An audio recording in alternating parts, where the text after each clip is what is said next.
What's up, YouTube? This is Big Mike. Uh, this video is a little bit different, man. If y'all don't know me, man, sometimes I do a little ranting and raving. A lot of times I do it for comic effect, you know what I'm saying?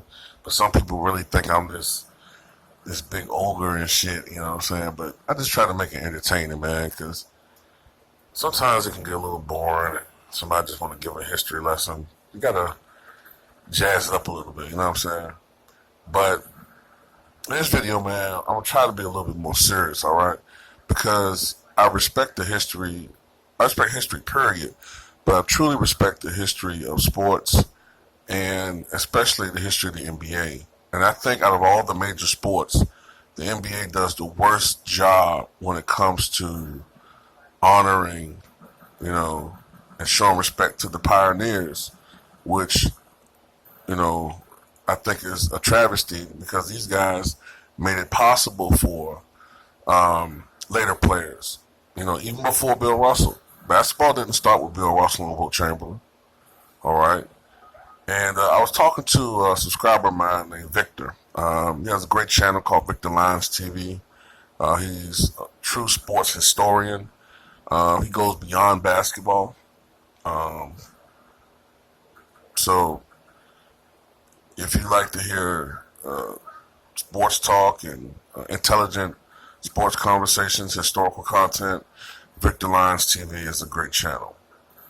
But I was communicating with him yesterday, man, and it's one startling omission that just bothers the shit out of me, man.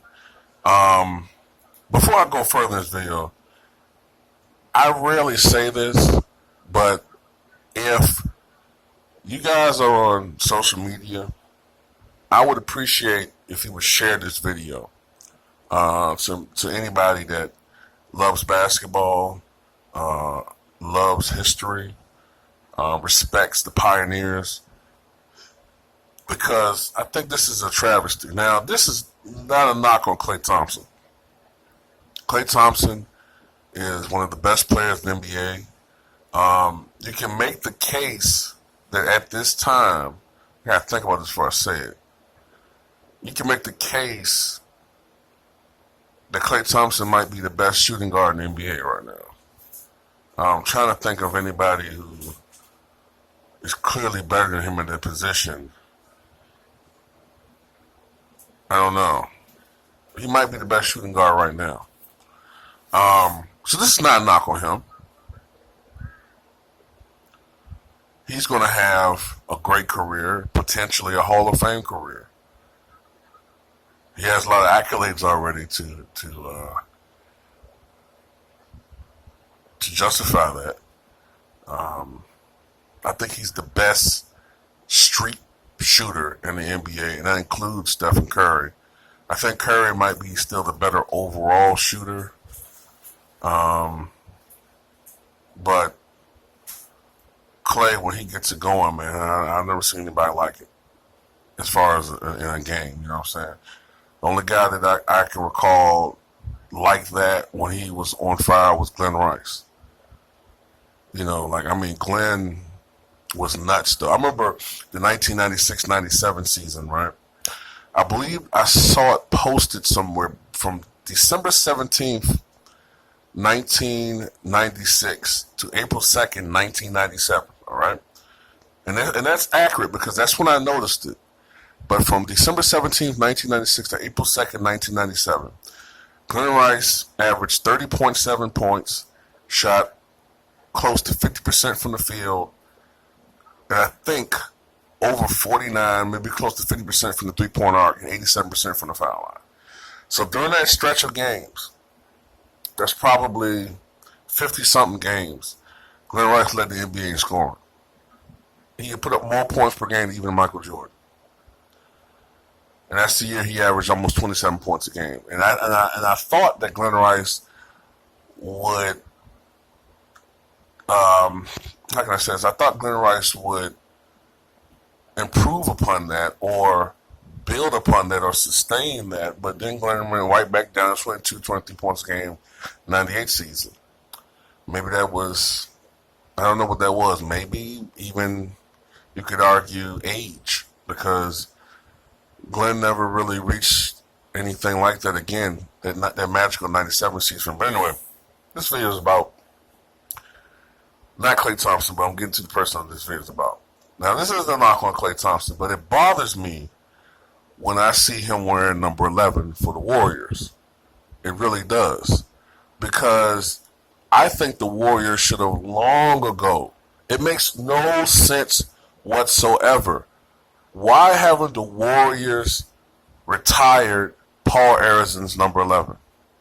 I can't understand it. There are some videos that I've made in the past where I've made cases for people, but you can make the argument that it was a little bit borderline. Maybe he didn't play that long for the organization. You know, yeah, he had some great years. We only played 3-4 seasons. Does that really justify them retiring number? Paul Arizin played his entire career, NBA career, with the Warriors. All right? I think he played from... what was Arizin's rookie year? Was it the 50-51 season or 51-52 season? I think it was the fifth. I think it was the 51-52 season. All right. This is just before the NBA had the Rookie of the Year officially. Back then, basketball or sports writers would anoint someone Rookie of the Year unofficially. Paul Arizin unofficially was Rookie of the Year. Okay, the guy played in 10 All-Star games. All right, I think he was in 1952 or 53, one of the years. I think it might have been 53 or 52. Yeah, I know he was the All-Star Game MVP one of those years. All right, but what Paul Arizin was really known for was that he was a revolutionary player. See, when Paul Arizin was doing his thing in the early to mid 50s, although he continued to do his thing all the way to the early 60s, but when he was really doing his thing in the early to mid 50s, when he really was a truly revolutionary player, the NBA was different. The NBA was, I love the slowed down, grinded out NBA that we had in the late 90s, very early 2000s. When you had these low scoring games. I love that NBA, but it was taken to a whole nother level in the when Paul Arizin came to the NBA. That was the era with no shot clock. Teams would hold the ball forever just to get a shot. You know what I'm saying? You could hold the ball forever. That was, during the era where you had the lowest scoring game ever. I think it was 1918. That was the final score. I think it was between the Fort Wayne Pistons. I think it was the Fort Wayne Pistons and the Minneapolis Lakers. All right? You had games where the final score was 47-43 and shit like that. You know what I mean? But Paul Arizin, coming into the NBA when everybody, had to slow down pace. Everybody was still shooting the set shot. This is a guy that came to the NBA. He said that he can't take credit for inventing the shot. But I think he might have been one of the first to take the jump shot, and he just perfected it. All right? But here comes Paul Arizin, right? You can even make the argument that Paul Arizin was like an early prototype of Michael Jordan, all right? Not saying he was as athletic and he didn't dunk back then, because dunking was frowned upon back then, all right? As Will Chamberlain mentioned, dunking was frowned upon. It wasn't that the guys were unathletic when you watch these black and white highlight reels of people laying the ball in all the time. If you dunk the basketball, especially if you dunk on your opponent, back then, likely you'd be benched. Likely, if you weren't benched, later in that game, maybe the next possession, you'd get fouled. Or, as they called it back then, mauled. Look that up. But Paul Arizin was this athletic guy who was not taking a set shot, but actually jumping at a high vertical leap, especially when he first came to the NBA. Jumping off two legs, taking a jump shot. What is he doing? You know, he was quick, and also he did something that, quite frankly, gotta be honest, a lot of players at that time, you can look at the footage, and this isn't me knocking that time period, but the defense wasn't all that great back then.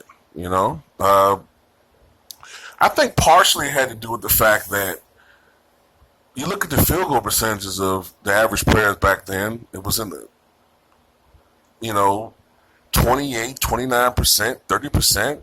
Hell, what the hell are you breaking your neck playing defense when guys weren't shooting better than percentage wise than a lot of baseball players as far as batting averages? But here comes Paul Arizin, this great offensive player, won 2 scoring titles.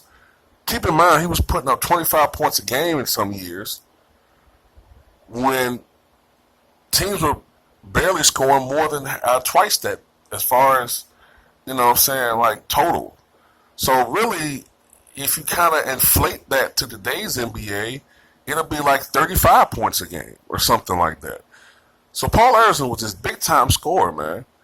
And he played with Neil Johnston, and they formed the best offensive duo in the NBA. Sounds familiar? And they won a title in the 55-56 season.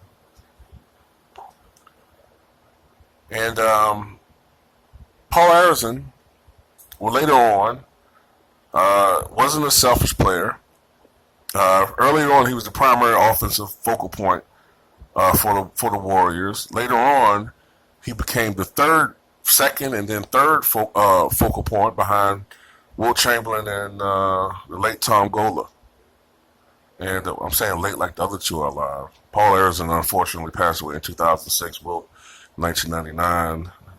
But that's possibly why a guy like Paul Arizin isn't remembered like he should be. But Paul Arizin, when he retired after the 1964-65 season, had the third highest total career points behind only, at the time, Bob Pettit, who had 20,880 points and had just retired, and Wilt Chamberlain, who wasn't that far behind. I can't remember the point total, but I think he had like over 20,000 himself. And of course, Wilt was going to obliterate Bob Pettit's, at the time, scoring record. But Paul Arizin had 16,000 career points. Now keep in mind, two things. He had 16,000 career points, but he would have had more, and probably would have retired as the all-time leading scorer, or close to it at least, had he not missed 2 full seasons due to military service in the Korean War. And also, he did not want to retire. It's not that he couldn't play the game anymore. I think he was in his mid-30s, but he still was a strong offensive player. I think he averaged like 23, 24, maybe. I forgot the number, but no, it wasn't that much. He might have averaged like 22, 23 points a game when he retired. He was still a very potent scorer, but he didn't want to move because at the time the Warriors were in Philadelphia. He didn't want to move from Philadelphia to San Francisco. The Warriors moved from Philadelphia to San Francisco, and then later on, of course, they moved to Golden State, where they are now. But he didn't want to move to the West Coast. So he retired, and then he played for another league. It wasn't, a league recognized like the NBA, but he played a couple of years. So he could have probably retired. He probably would have retired as the all-time leading scorer had these things not occurred. But Paul Arizin, selected as one of the 50 greatest players in 1996, 97. And it bothers me, man, because when I grew up, Paul Arizin was a top, I'm thinking about it. because there are a lot of great forwards. And you can make the argument that Bernard King and Alex English should have been on that list. So I can't say Paul Arizin was a top 10 all-time small forward at that time. Definitely he was a top all-time player when he retired. But Paul Arizin at that time was still probably at least top 12, 13, 14 all-time small forward. But it's like, as these guys have passed away over the last several years, these guys from the 50s, Bob Davies, Arizin, Dolph Shays, Bill Sharman, all right, Tom Gola, Vern Mickelson, Slater Martin, as these guys have left the scene, a voice for them, it's not there. And people forget about these guys, man. But I think it's, disrespectful. And this isn't against Clay at all, but it's disrespectful to the memory and the legacy of Paul Arizin to see Clay wear his number 11. I think that shouldn't be the case, man. And Paul Arizin's a Hall of Famer. And I just think that, that whole generation is being wiped out now, not wiped out like it's a plague, but Father Time is wiping out that whole 50s generation, Bob Cousy is still around. There's a guy that many people probably don't even know. When you think of the great scorers in New York Knicks history, you think about Carmelo Anthony, you think about Bernard King. Ewing was a scorer, though he was a post player. All right. You think about, a guy like, what's his face? Earl the Pearl Monroe. But nobody really probably knows Richie Gere. All right, Richie Gere was the first guy to score 50 points in an NBA game for the New York Knicks. Well, I think it was probably known better than the New York Knickerbockers. In fact, he did it twice. Scored 57 points, and then he scored 51 points. That 51-point game actually came just a few days before Wilt's 100-point game. And Richie Gere was actually part of that game when Wilt scored 100 points. He was the opposition. But it's just that the fact that you guys don't even know who I'm talking about, that bothers me, man. And I know people like, oh, man, you remembering people that nobody knows. Well, look, 60 years from now, a lot of people not even remember who Russell Westbrook was. May not remember who Paul George was. I think that these people should always be remembered for the players that they were. And that's just what bothers me. Excuse me. So, I think the Warriors, Clay, look, I know you've been wearing his number, man, but they need to retire his number, man. They need to retire his number.